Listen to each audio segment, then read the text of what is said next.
I hip hop to hip hop on sidewalks. I write poems, I write songs when I walk. I'm attentive, I listen when my emotions talk. All I was thinking was raps when teachers gave me a chalk. I was doodling, googling on the internet. It was new to me, I had to know where to enter at. Now I can rap, I can tell you where my center's at. Come Christmas, bet you won't know where center at. Didn't think I had to be told just to be great. Missed about 2 subjects, flunked my 12th grade. My goal was met, she even wanted a break. Piece of cake, I go to the woods and sit by the lake. Second take, this time I really did participate in life. I appreciate my life. Hey, namuntlha hi ta vulavuleni na buti yin'wani buta mina, a brother in this art space and outside this art circumference or diameters across the landscapes of the world and beyond, if there is such a thing. Hi ta ku hlamuseleni ku ri yena u sungule njhani ku tsala, ta ku hlamuseleni a vutomi ba yena more and beyond about that. Ri ena ri qale ka ho dumedisa re re sanbonani, re ya ho dumedisa apsheni, goeiemôre or greetings. Nakalevito, I'm the gentle brother with the name like no other. If ever there is anyone else with such a name, do tell them it is a stolen property. If ever there is anyone else, do tell them indeed it is a defamation of character. And yes, of course, we do certainly have the right to sue. Otherwise, do call me Poetry. That is if, of course, it is not much of a tongue twister to the tongue. This one is yet another episode of Wait for Wait, brought to you by a wedding season. We have a conglomerate of the Zulu Nation and the Tsonga Nation to tell us more about his entire journey in this art form, which of course you might call it poetry, some might have different names to it, but he's going to tell us more as to what does he call it and why and what's in it for him. Ladies and gentlemen, we welcome a roaring lion, a gentle brother like myself, Mr. CLT WaAfrika. And the name is an extension, no? How are you, sir? I'm good, thanks. I'm good, thank you, sir.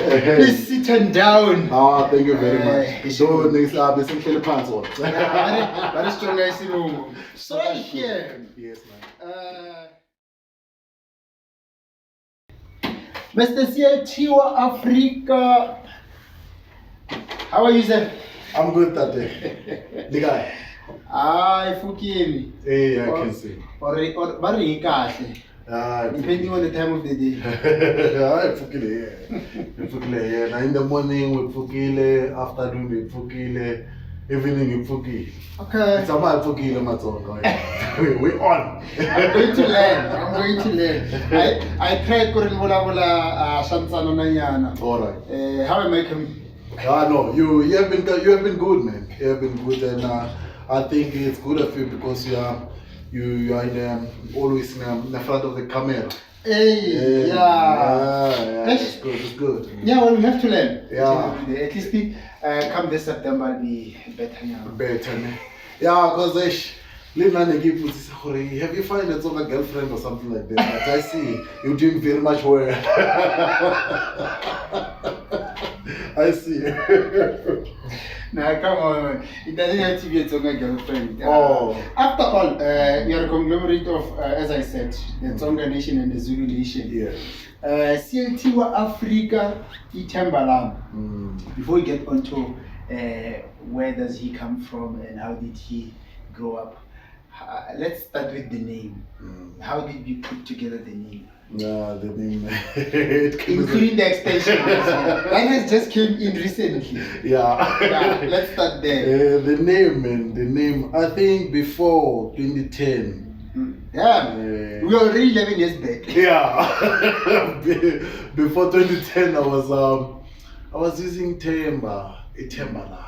Oh. Yeah, so Itembalam has been there. Oh, just Itembalam. Yeah, Itembalam has been there. So yeah, after I've met a couple of guys, man, like went through to like arts colleges at Cinemax Square, and I met like a couple of people. They like we tapped into different creative spaces, and I think my side or my mind broadened a little bit. Then I one day I just came out.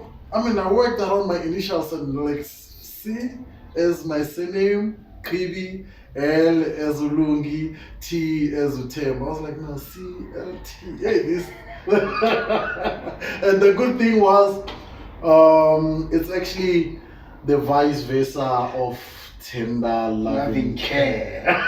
I was thinking of that, like you just took it from behind. Yeah, I was like, oh, this is magic. Okay, it has worked. So far, it has been working, man. When you mentioned that you just woke up one day and then looked at it and then created something out of it, I remember Mr. Atsin himself, who transitioned from Atsin to Sinovu, now Fascinator. Yeah, there's a lot of things. You don't know if he's done or he's still going to grow more. Change. He also went on through the entire phase. Mr.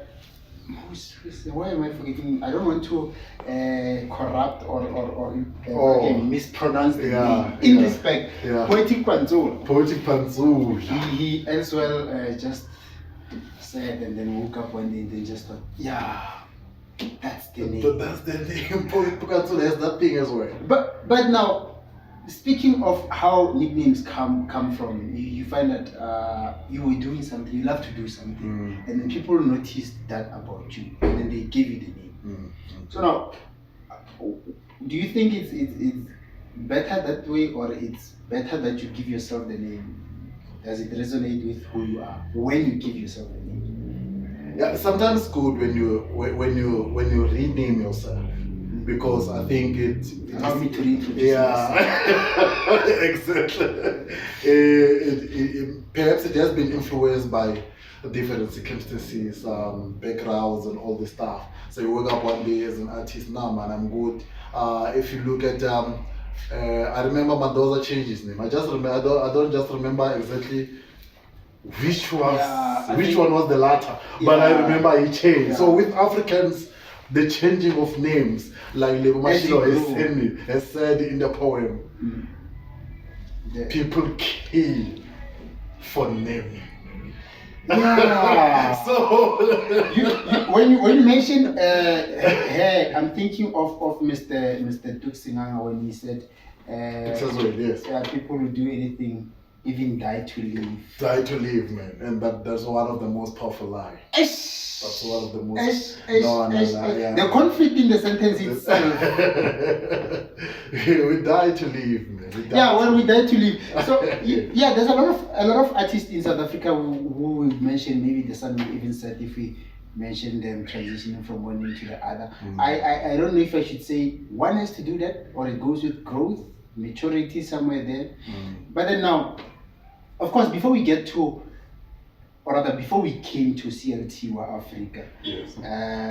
And now Itambalam has been there, it went in the background, it has resurfaced now, of which it formed from Temba. Yeah, so we have to get it clear that it's not TLC, it's CLT. WaAfrika.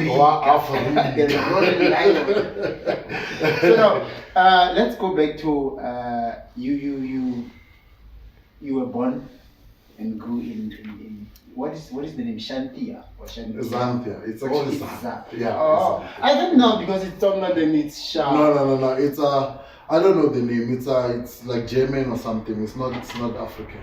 Yeah, the colon. Yeah. Because in my mind I'm thinking it's Sha. No. It's some German word. Okay, where in Mpumalanga is this place? How is it? Mpumalanga is actually the north part of the Nelspruit. When you Nelspruit, you go straight to the north. To Bushbuck Ridge. Zanthi. Yeah. Okay. So old people actually now they call it Zandi. We embrace our elders now. So Actually, Zanthia it's a small village surrounded by mountains. I think we are isolated from other. If I can take you there, you realize that when you're coming from the top, from the west mountain, that's where our town is located. Then you're going down straight, then heading to our village. Then whichever side you're coming, approaching our village, it's actually you coming on top of the mountain. So it's actually one village right within mountains. Oh, that's how you are isolated. Yeah, that's how we are. So there are other villages, but they are outside. Okay. Yeah, they are on the other side of the mountain. So we have people all around, like this side, that side, and that side. All the. What happens in Zambia stays in Zambia. What happens in Zambia stays in Zambia. We can go there. Yeah, definitely. So now, modern day times, even when you go to the villages, you find that there are street lights, there is electricity, there's running water. Much as some are still struggling with that. From where you're coming from and where you are staying right now, the development, how far behind is the other, if there is any that is far? There hasn't been any difference, like huge difference, you know. I think people are keeping it local.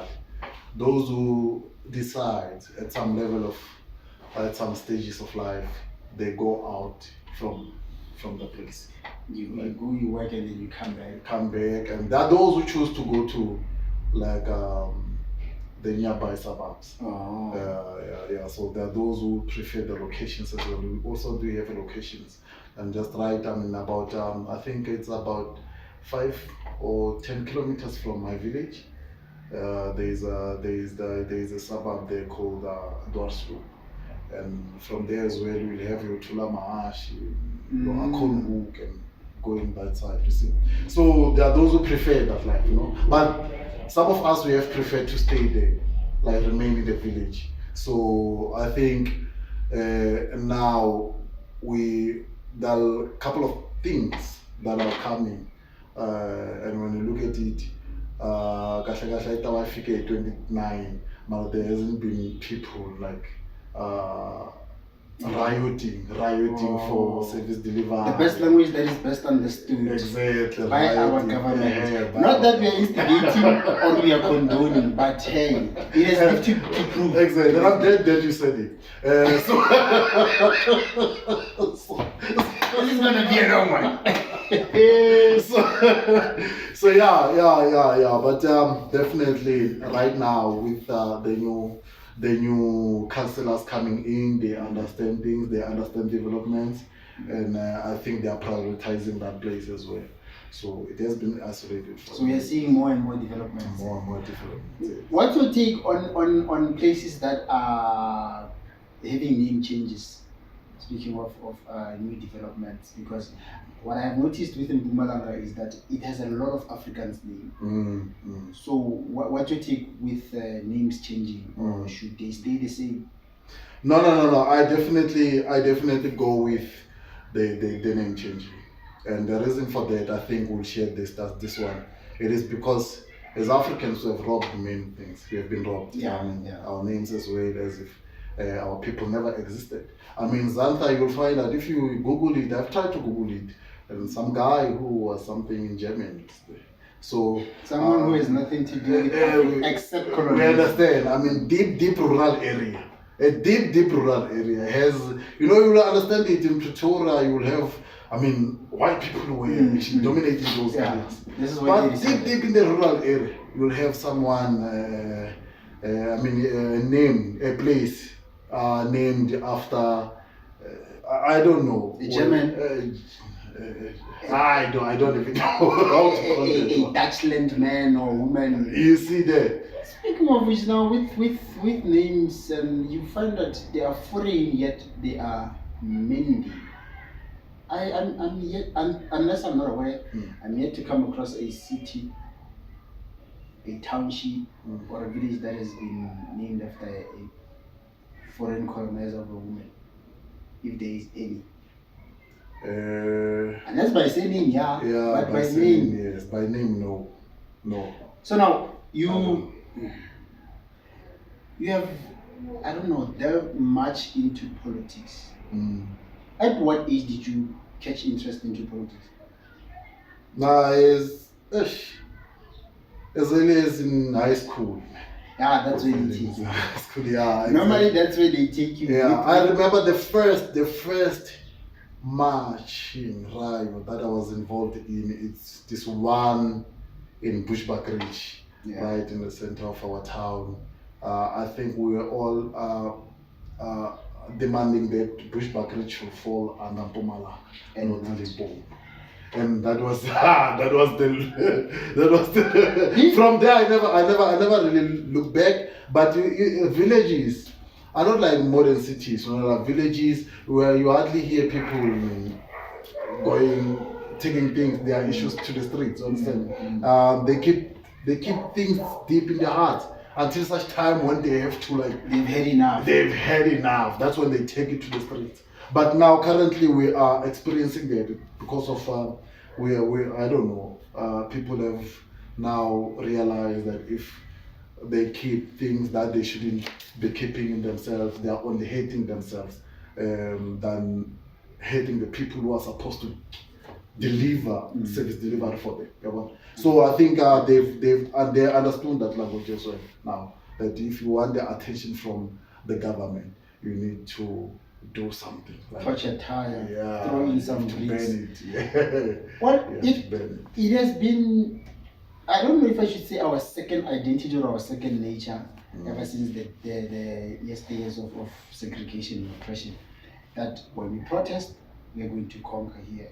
But then it still puzzles me, unsettles me that to this day, with the black government that we have, we still find that the very same black people who voted for the black government have to protest. And when you live in Mandredi, the surrounding, most people are afraid to go to the east side of far east of Mandredi, because when you have to go to work, yeah, it's a different story. So I don't know if I should say you were swallowed or you were adopted into politics. Yet you still came and carved your own path as to be a writer who writes about various subjects and still politics somewhere too. What sparked you into writing? There are really a couple of factors. Obviously, I still thank God for the wisdom that He has blessed me with, and I think maybe part of me I never really chose, to write, but I because I woke up like finding myself like writing and back in the days, like before I get to the point, like back in the days we used to mimic, though the reason why I'm saying mimic but Westlife lyrics is because of sometimes we'll butcher. You're too epic. Yeah, you'll butcher those lyrics. So we used to write them down, and even when those lyrics are written down, you'll find that actually we are writing from our own understanding. We are not writing from. You've never come across such a way. So it's not the correct one. So it's not even the correct one. You know this one. So you see, so I think from there, that's when I discovered, no man, I can write something. I can write something of my own, because we kept like writing. We will have a book like in a whole A4, like writing different lyrics. From different artists. So from that, obviously, you'll want to write something from yourself. Like try something from yourself. So I tried a couple of things. In fact, if we're in Bushbuck Ridge right now, I will just I have a book. Go into the archives and pour in something. Yeah, last year December I visited it. I was like, no, did I write this? They were like, yeah, those are your books. And I was like, nah, the English that is here. you know what's funny about those lyrics that we celebrated for ourselves, from hearing, pause, play, stop. Exactly. You have a story. Yeah, I've been there as well. They sound nice as how we've written them, as opposed to the correct lyrics of the song. And I don't think you can argue that. No, you can't. No, really, you can't. So I think the writing came from that, man. Then we obviously, when you start writing, you grow. Yeah. Then you from Westlife, I've listened to Ubaba Umzwakembuli. Of course. One of the people. A legend. Yeah, one of the people. Yeah, there was he had this poem in Triple B. The bank, the bottle store, and something. It was my favorite. I don't know how I forgot that. I think we need to have him there, seated there as well. Seated here. No, definitely. We have to engage on that one day. Yeah. Ubaba Umzwakembuli has written a A number lot of political poems. Yeah. And never stopped. No. And never retreated. Never surrendered. To this day, he still writes. He's still right. Siyabonga. Yeah. So, and we just changed the game there and there. But I think he still has it. He still does. He released late last year. Yeah. You see. So I think he's our hero. We'll never finish our poetic stories without mentioning about Umzwakembuli. And there's a lot of us who wouldn't, of course. Exactly. And you have written ever since. So how long has it been to this day? I'll say like professionally, I've from 2011, 2021, it's been 10 years. So there are those years that you don't count. Yeah, those ones I don't count, man. I look back. I think I've written one poem, 2004. I was in grade 11, but you remember we had a story, man, back in the days, because I've almost repeated every grade in high school, and simply because the system was that if we have 3 people who passed matric, there will only be 3 people from grade 11 going to grade 12. Oh, I'm there. I was not there yet. You understand? Yeah. So from grade 8 to grade 11, there will only be 3 people. Just because up there's a space for 3 There's people. space for 3, and there are only 2 classrooms for grade 12. So if now you're going to exceed 100, they won't take them. So those 2 classes can only accommodate 50. At max. Yeah. Probably somewhere there. You understand? So whether you are on number 6 or number 7, it doesn't matter. You failed simply because of that. So I almost repeated grade, not because I failed, no, because of the system that was there before. And so now, apart from the academical politics, how was the high school years? No, the high school years was good. I think the leadership I came, it started from there for me. So I've been an activist and activist. That's why they adopted you into this politics. Exactly. To this day. So I started from there. I never, in fact, from primary, I remember all my years. I've been active. So now, what we tend to hear about each and every day, if I'm not over exaggerating or exaggerating at all, more than 8 times. I don't know if it has been for how long now. Maybe since the days of Ubaba, that each and every day we hear of a scandal of corruption from one political figure. Until this day, how does one still have the love, the passion for politics? How do you still tell yourself that I'm going to pursue this? The circumstances really influence you to do that. Even if you're not born a politic or a revolutionary, that there comes a time when you realize, oh no, my street cannot continue to be like that.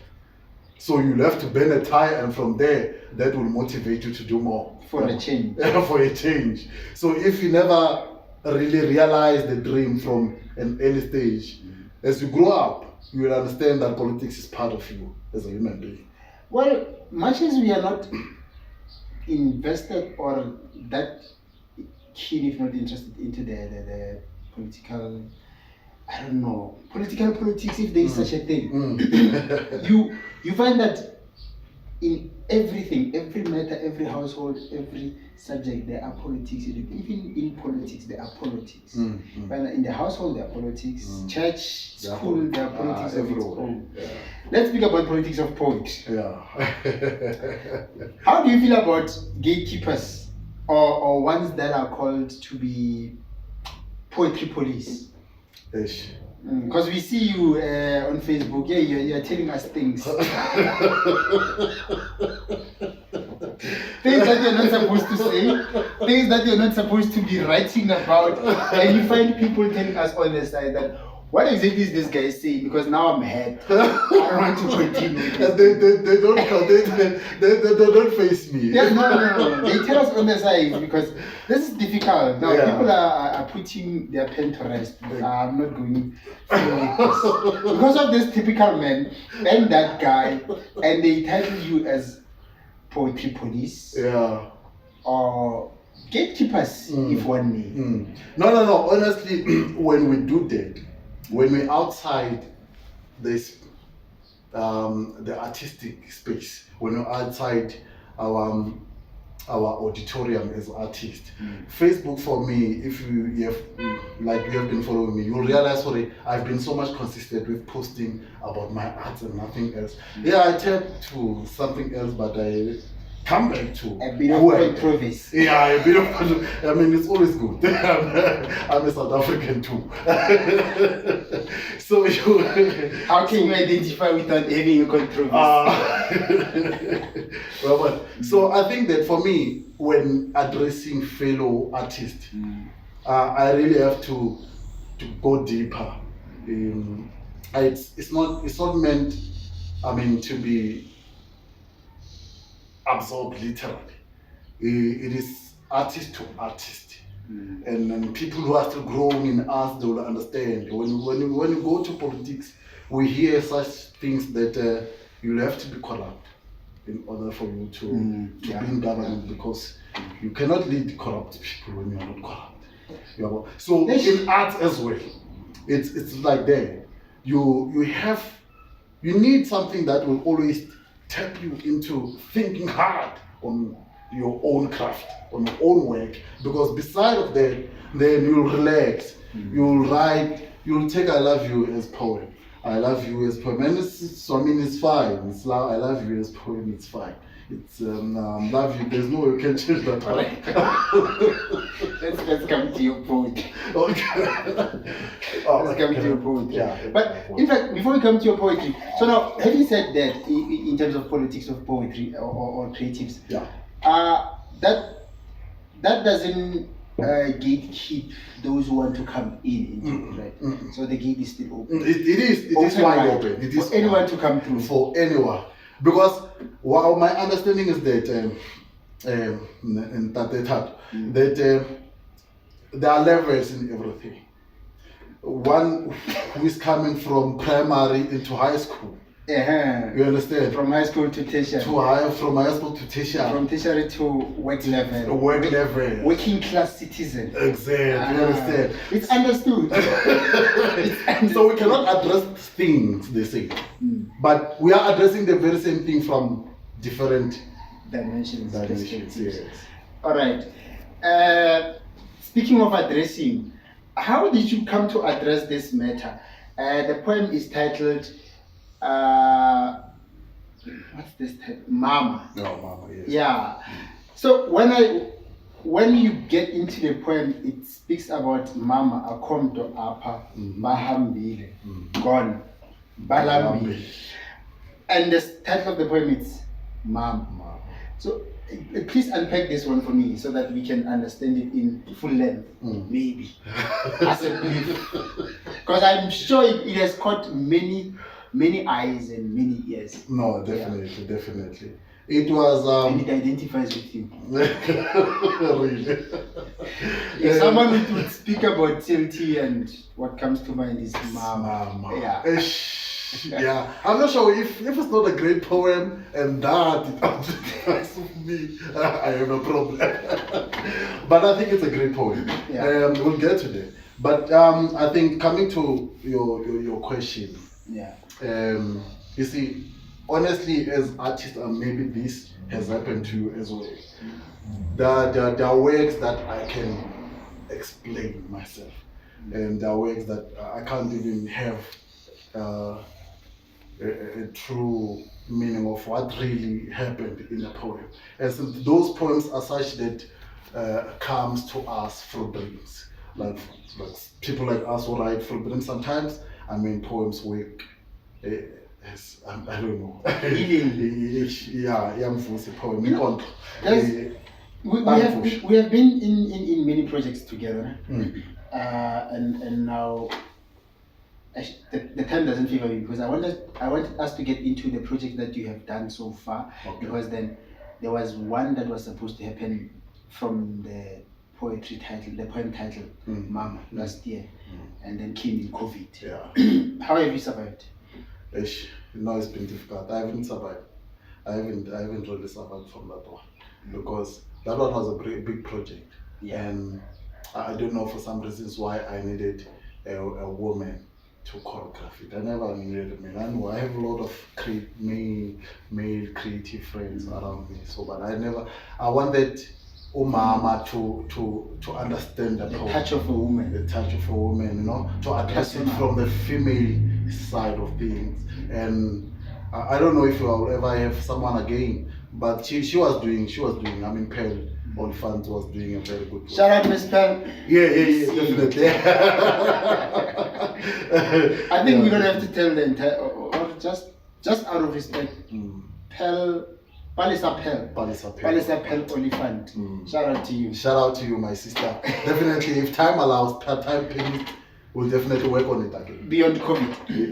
Yeah. So it wanted a personal female touch, and now came in COVID, and then it has to be on pause.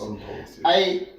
I have realized that you have, if I may put it this way, no pun intended, you have become too pregnant with projects, and there's still more to come. Now on Mama, because I don't want us to exceed as much as we have exceeded the time. There's of which it's a poem that you're gonna be doing for us, right? Yeah, stay for it. So it says that deep beneath my soul, I exhale and inhale raptured souls of raped infants and orphans. Modern day, I myself, I'm afraid to just greet and play with the little girl that's passing by or that I'm seeing. Is it something normal? Is it something new?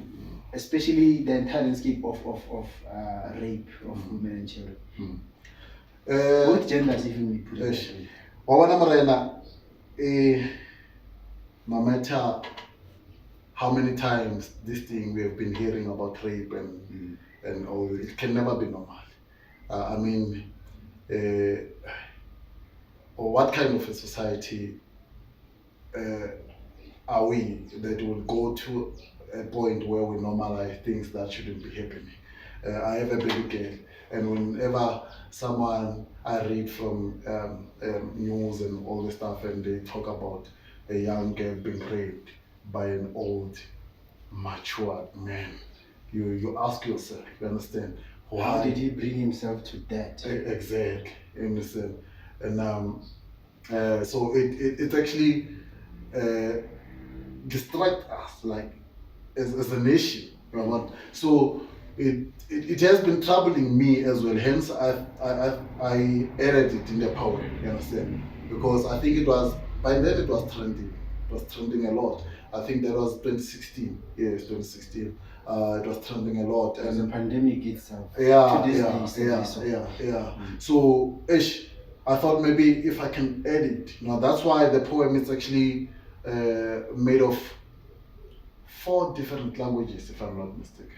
4 different languages. It was because of the, so if I needed something that will, it's all about mama bayizwe from a distance. Hey, the man. We should, exactly. Yeah. We must listen. Whenever you call to mother, whenever you call to your mother, as men, we hardly do that. You go to your father, hey, papa, and all the stuff. But the moment, as a matured man, you're saying, mama has to come and address this one. Then now you know we're treating Bogoto. So I needed the Bogoto, man. I needed to talk to the mother. We are very much appreciative to have cross paths with people like you, people who write like you.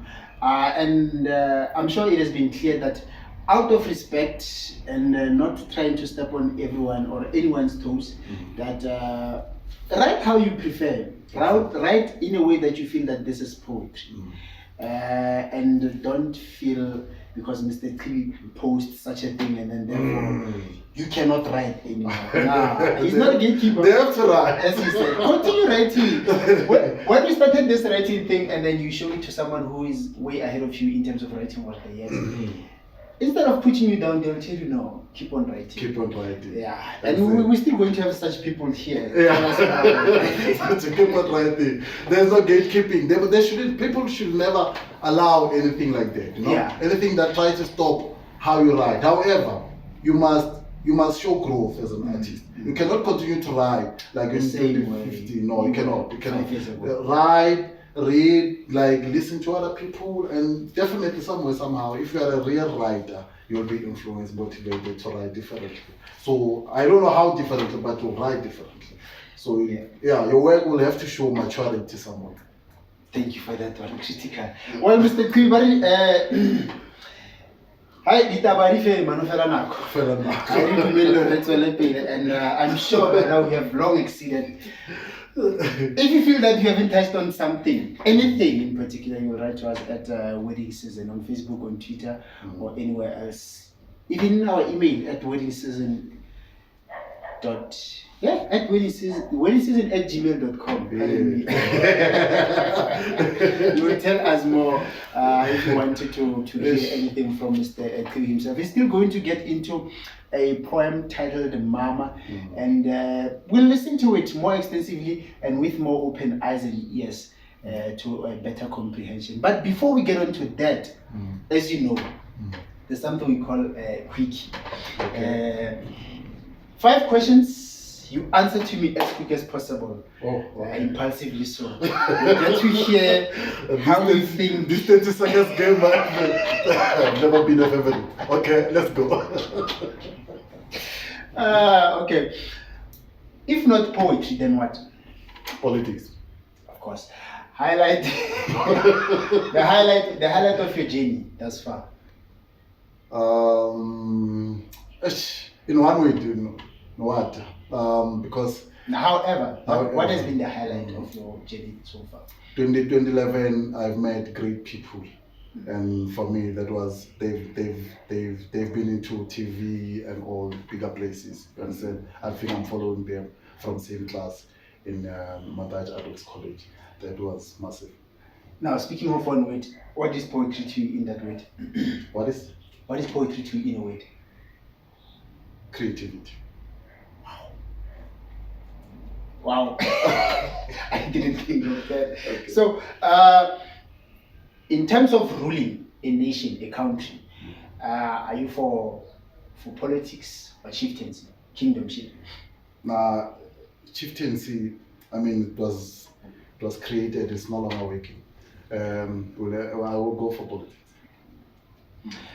Politics or poetry? Politics or poetry? No, obviously poetry. Yes. I don't know, I think by now maybe you exceeded 5 questions, so let's leave it just there. Right. Thank you very much once more for coming through.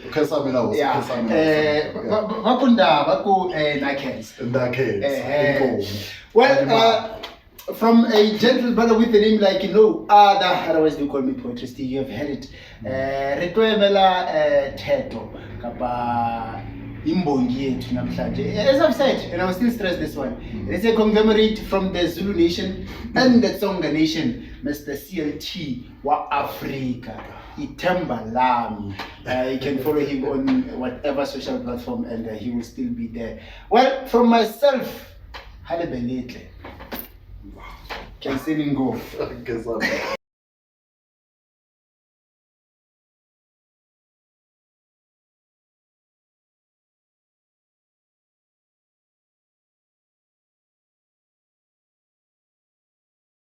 Mama, akhomntu apha bahambile gone balambile.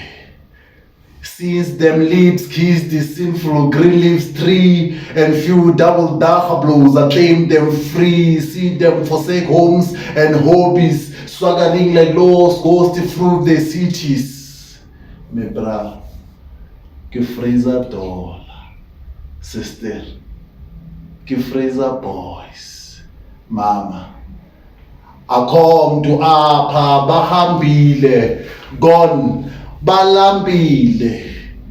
Them beautiful bodies turned into synagogues of profanity, cocaine, cocktail, and prostitution. These latter-day churches baptizes solely filled with outpouring segregation, and my beloved nation belongs to all those who came 1652. As I walk to explain a via place to unlade my brain and wash away all my country stains, maladministration, kids, abduction, sexism, nepotism, and segregation and favoritism. Mama, I come to apha, bahambile, gone, balambile. I crawl like a midnight hungry grey owl deep beneath my soul. I exhale and inhale raptured souls of raped infants and orphans. As this African bright sun penetrates our strong bones, it states our souls will be turned into tombstones. Mama, bathandazele mbili ya wena erirandzo ra rixaka. I come to apha, bahambile.